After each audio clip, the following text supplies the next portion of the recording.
Do you love the idea of personal growth but find the practice of it exhausting? We get it. We're Brandon and Megan Giggling, growth coaches with the mission to put the personal back in personal growth. If you want a new way of growing into the next version of you without the frustration, guilt, and overwhelm, you're in the right place. It's time to rethink your growth journey and make it into something that works for you. You in? Welcome to Growth Reframed.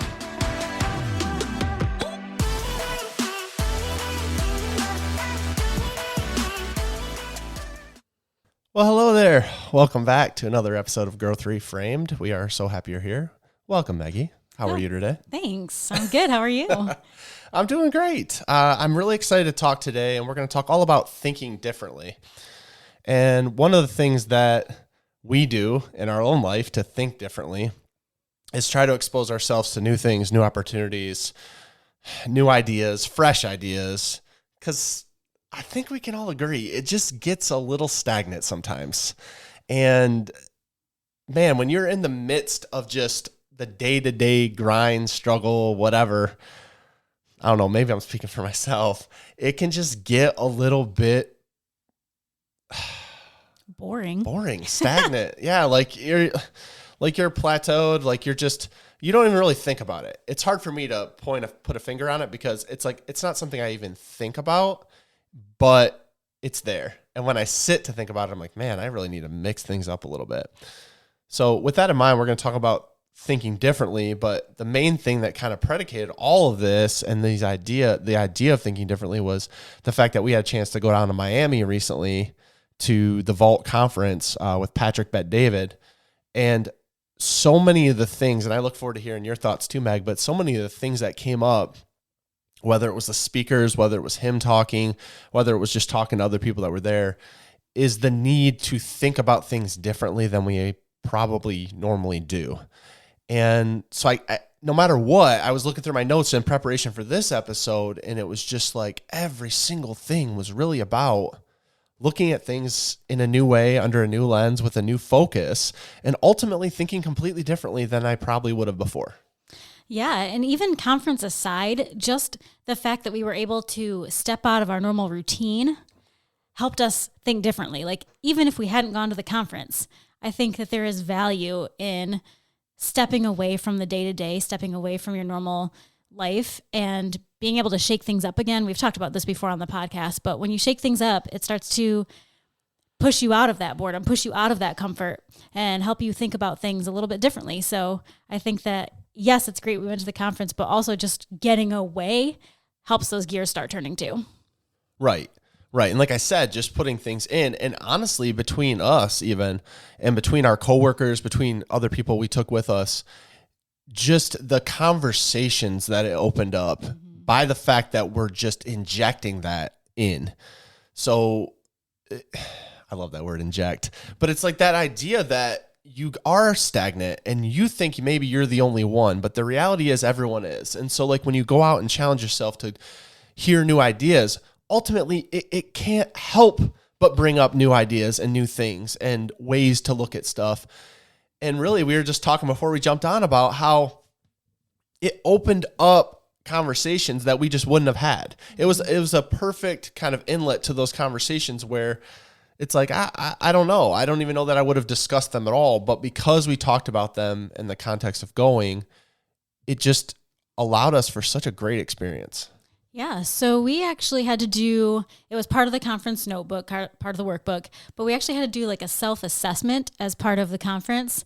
And one of the things that was interesting for most of the members of our team was that when we got down to it, we were all secretly sort of bored. Like we were all secretly kind of like, oh, I think I've hit this plateau. I think I've kind of just felt stagnant, felt like there's no new ideas floating around. There's nothing really for me to experience. I'm kind of like so comfortable in my role, so comfortable in what I do with the day-to-day that it was almost pretty convicting, I think, for all of us to be like, oh, shoot, if I'm not ever uncomfortable, if I'm not ever doing anything different, no wonder I feel bored. No wonder I'm like, I got this under control. There's nothing really new to see here.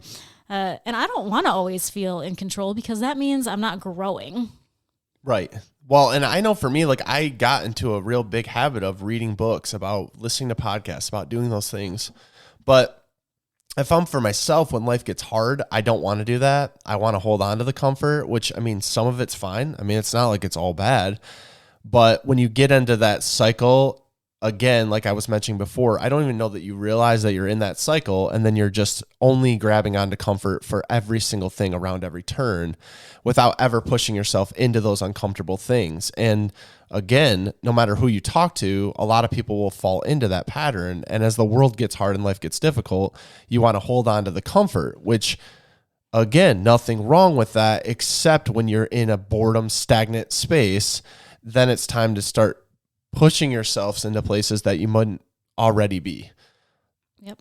So one of the cool speakers at this event, the keynote really of the whole event, was that Tom Brady was there. The goat of goats. Yeah. And Patrick Bet David, PBD, was interviewing him. And I just want to get your take, because you're way more of a sports fan than I am. Your take on that interview and kind of like your nuggets of wisdom that he gave to you from that discussion they had. Yeah, so if you don't know Pat, he is very much on the finding your enemies, find people who can, motivate you, who you need to prove wrong. Like, what is it going to be?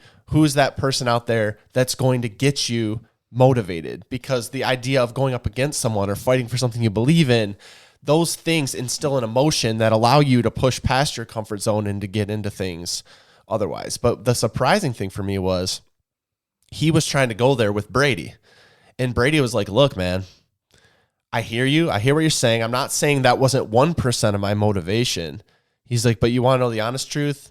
99% of my motivation was beating my prior best, was being the best for me, was belief in myself, which is awesome because that's something we always try to talk about on here and preach. I will say we preach because I want people to know and understand that they control their own destiny, that how they feel about themselves is way more important than some stranger on the internet or even someone in your own family or friend group that has something to say about you if you have that belief in yourself.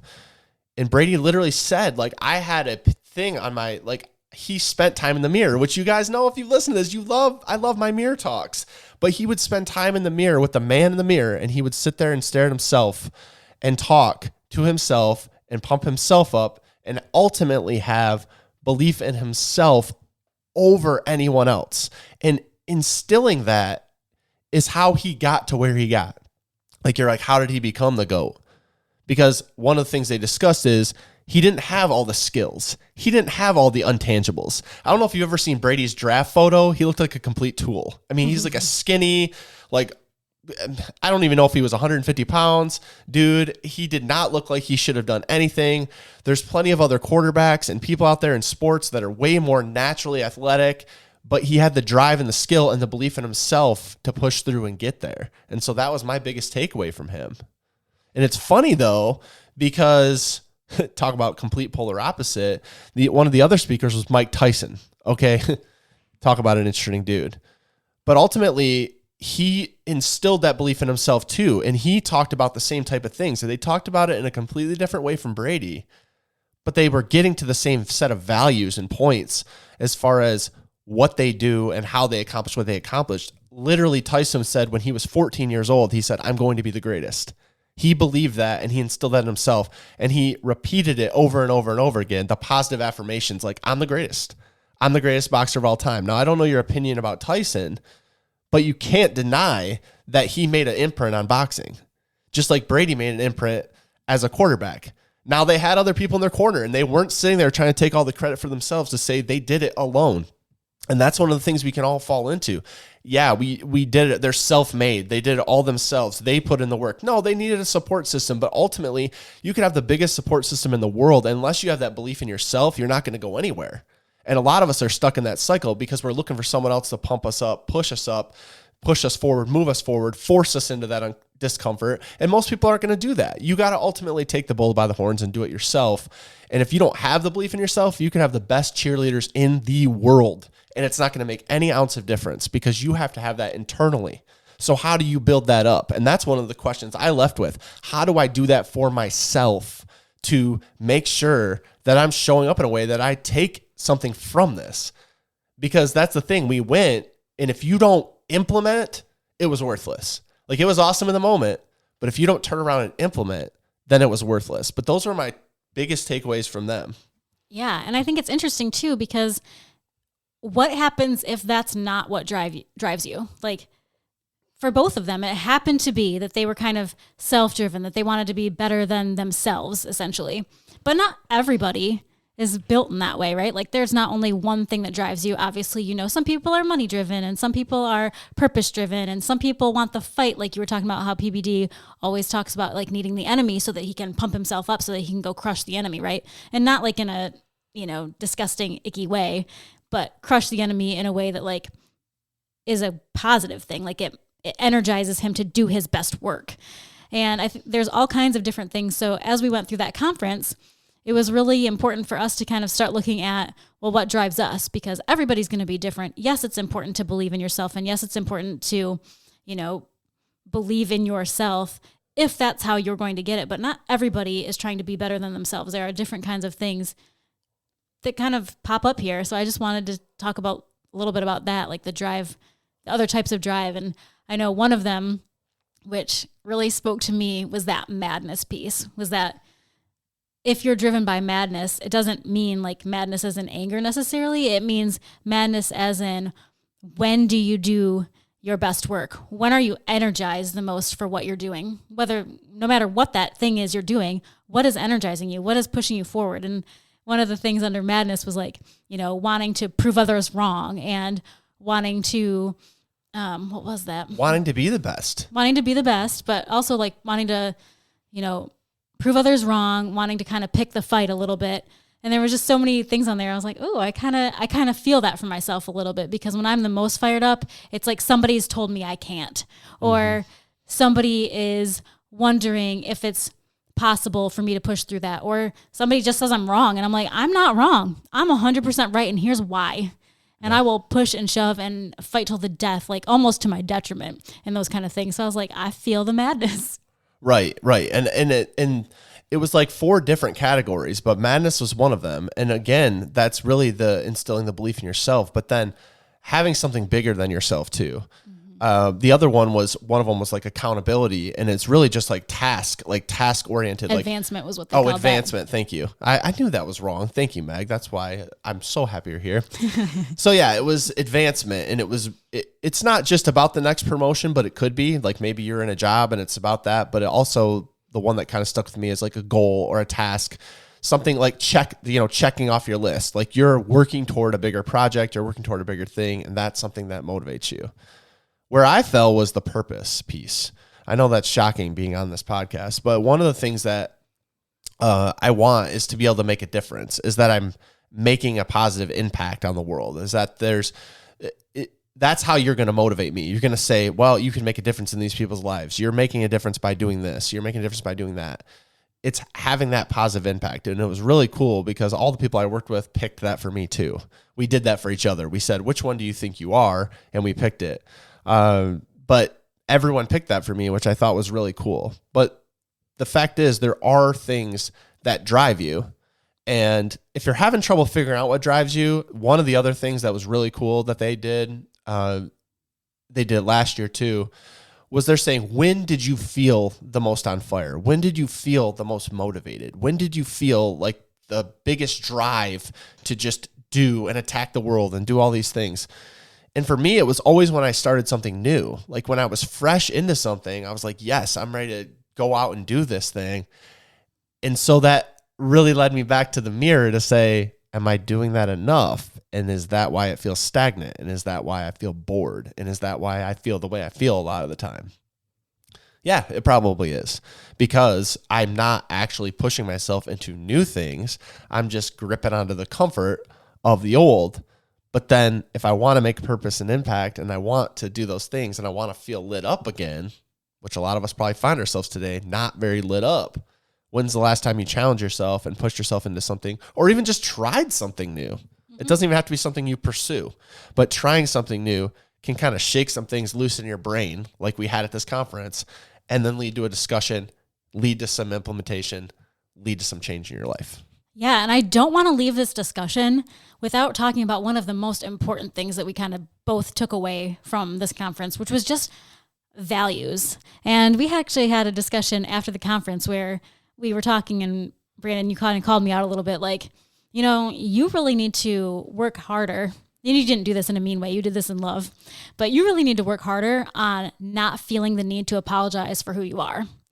And I was like, like, I feel like most of the time I'm pretty comfortable with who I am. Like, I've kind of accepted the role that I have in our company, the role that I have as a person, the role that I have as a wife and a mother. I'm not always really mushy-gushy. I'm not always super emotional. Sometimes I just come off as pretty hardcore. And, you know, I used to feel, and I still struggle with it, of course, it's not, sometimes, but as really coming off and really worrying about the fact that I came off, and I'm just going to swear here because this is how I think of it, as like head bitch. Like, that's kind of who I believe that people think I am just based on who I am.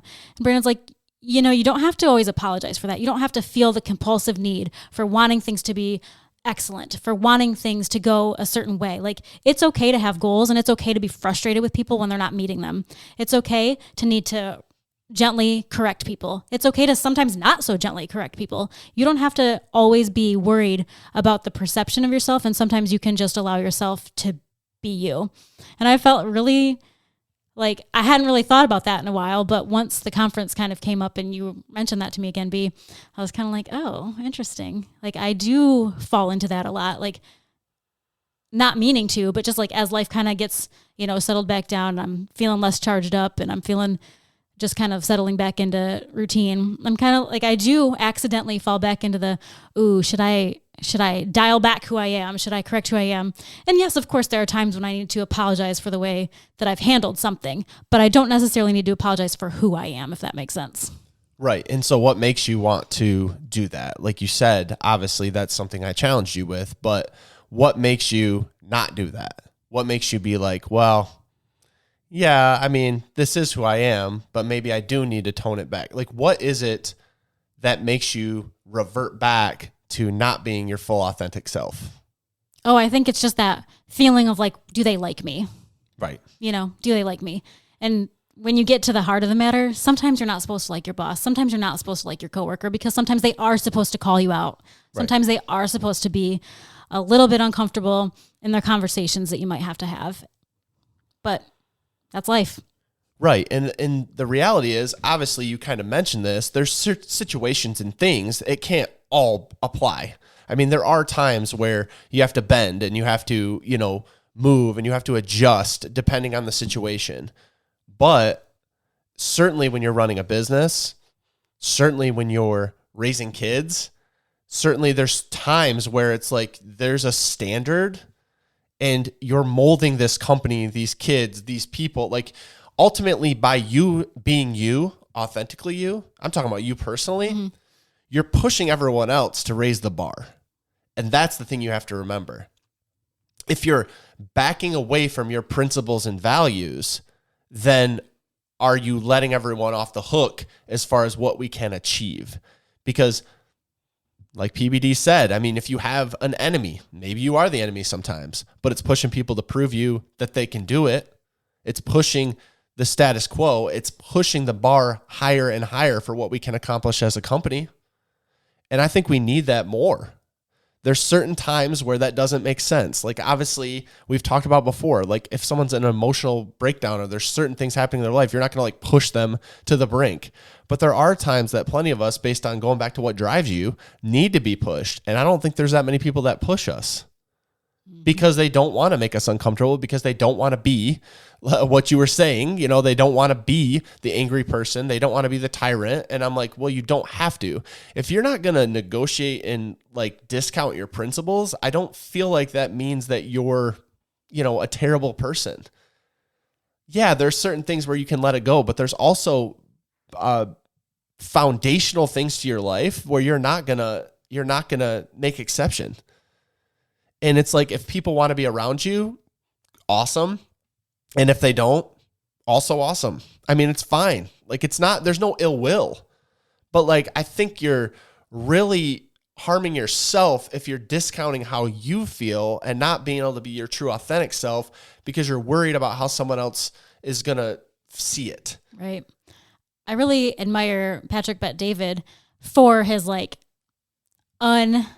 apologetic way of treating his values, of treating who he is. Like, he is never apologizing for who he is. He is never apologizing for his beliefs. He's got like 13 things listed out of like his non-negotiables. He's got like several things of like, these are the values that my company follows. These are the values of our family. He's got all these different values and systems and just statements of who he is and what he believes and what that company believes and what his family believes. And it's just like, these are non-negotiable. And I love that. And it kind of led us to think like a little bit about like, what are our non-negotiables? What are our values and principles? What do we believe? Not just as a company, but what does Growth Reframed believe as a podcast and a business? What does our other, our healthcare stuff, what do we believe in that context? And do they all kind of be the same? And we found that yes, because we're us. Yes. At the core of it, it's the two of us doing three different things when you put family, company, and Growth Reframed stuff all together. But we're still at the heart of it, which means we're going to be the same people in all three situations. Why can I not say that? Three situations. There I go. And I think that's a good thing. I think that's a good thing that we don't change based on what we're doing. If faith is the tenet of who we are, then that shouldn't change because our situation changes. That shouldn't change because what we're doing changes. Whether today we're going to, open an ice cream shop or talk about our family. We're not opening an ice cream shop, by the way, but yum.